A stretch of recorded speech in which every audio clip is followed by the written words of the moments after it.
Charles Eng nasce a Hong Kong il 24 dicembre del 1960. È un serial killer cinese colpevole di numerosi crimini effettuati negli Stati Uniti intorno agli anni Ottanta.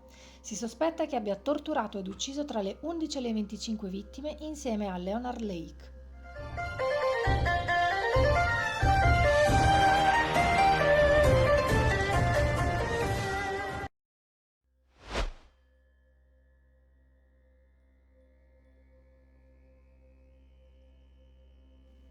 Charles Eng nacque a Hong Kong nel 1960, figlio di Kenneth Eng, un importante industriale cinese, e della moglie Oi Ping Eng. Da bambino fu sottoposto ad una ferrea disciplina e purtroppo ad abusi da parte del padre. Descritto come un ragazzo problematico, solitario ed introverso, espulso purtroppo anche da numerose scuole. Dopo essere stato arrestato a 15 anni per furto in un negozio, venne mandato alla Bentham Grammar School in Inghilterra. Poco tempo dopo il suo arrivo fu però espulso dalla struttura per furti ai danni dei compagni di scuola e fece ritorno a Hong Kong. Nel 1978 decise di trasferirsi negli Stati Uniti, dove studiò biologia presso il College di Notre Dame del Belmont in California, ma lasciò tutto quanto dopo solo un semestre. In questo periodo incontrò per la prima volta Leonard Lake, con cui fece amicizia. Poco tempo dopo però venne coinvolto in una rissa e per evitare il procedimento giudiziario, Charles si arruolò nell'esercito del Corpo dei Marines. Nel 1979 Eng divenne un Marine grazie all'aiuto, come da lui dichiarato, di un sergente reclutatore corrotto con falsi documenti attestanti la sua nazionalità di cittadino statunitense. Dopo meno di un anno di servizio effettivo, venne arrestato dalla polizia militare per furto di armi automatiche presso la base militare delle Hawaii. Fuggì però nel 1980 tornando in California, dove si riunì con Lake. Il modus operandi dei due serial killer era quello di uccidere immediatamente gli uomini e i bambini presenti, per poi imprigionare ed accanirsi sulle donne, abusando chiaramente del loro corpo, per poi torturarle fino al loro ultimo respiro. Spesso le sevizie venivano riprese con delle telecamere e in qualche caso anche i parenti delle vittime erano costretti ad assistere alle violenze, come nel caso di Deborah Dubs, prima di essere uccisi. Le vittime erano principalmente colleghi di lavoro, amici e parenti. I delitti di Charles e Lake sarebbero anche potuti proseguire a lungo se non fosse stato per il piccolo problema di Charles, ovvero la cleptomania. Il 6 luglio del 1985 venne arrestato per aver sparato ad una guardia di sicurezza, ferendolo ad una mano, mentre questi tentava di arrestarlo per aver rubato una scatoletta di salmone affumicato presso un supermercato. Accusato di furto, resistenza all'arresto, lesioni e possesso di arma da fuoco senza licenza, fu condannato ancora una volta a 4 anni e mezzo di prigione.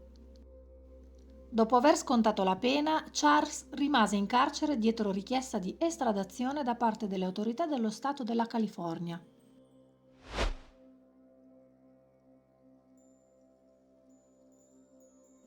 In California, Charles fu imputato di 12 capi d'accusa per omicidio di primo grado. Cambiò nel frattempo una decina di avvocati, citando anche qualcuno di essi in giudizio per incompetenza. Decise poi di difendersi da solo e quando questo gli venne concesso, il processo però venne posticipato di un altro anno. Il processo ebbe inizio nell'ottobre del 1998, a 6 anni dalla sua estradazione negli Stati Uniti. Nonostante le prove video e le confessioni presenti nei diari di Lake, Charles si dichiarò sempre solo testimone dei delitti, aggiungendo addirittura che secondo lui fu unicamente Lake a pianificare tutti i rapimenti, gli stupri e le torture, senza l'aiuto di nessun complice. Inoltre si dichiarò psicologicamente succube di questo Lake, che lo aveva influenzato a tal punto da spersonalizzarlo, affermando addirittura che gli abusi subiti dal padre, quando era bambino, fossero da considerarsi un attenuante e che la sua buona condotta in prigione dimostrava come la pena di morte dovesse essere commutata in ergastolo. Nel febbraio del 1999 fu però ritenuto colpevole di 11 dei 12 omicidi a lui imputati, 6 uomini, 3 donne e 2 bambini, e fu quindi condannato a morte. Il giudice motivò la sentenza dichiarando che l'imputato andasse considerato pienamente responsabile dei reati ascritti, poiché non esistevano prove evidenti che fosse stato plagiato o che fosse sotto l'influenza di Leonard Lake. Il procedimento penale contro Charles costò allo Stato della California approssimativamente 20 milioni di dollari. All'epoca fu considerato il processo più costoso nella storia della California.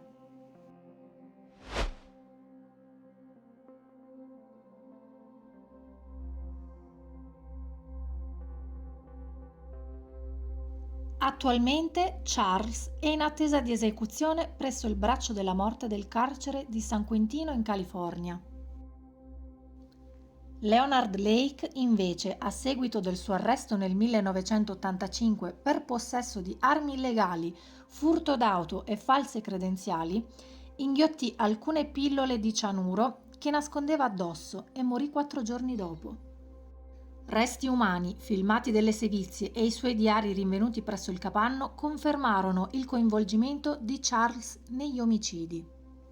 Di questi 2 serial killer è stato realizzato un film di appena 73 minuti intitolato The Miranda Murders, uscito il 13 ottobre del 2017.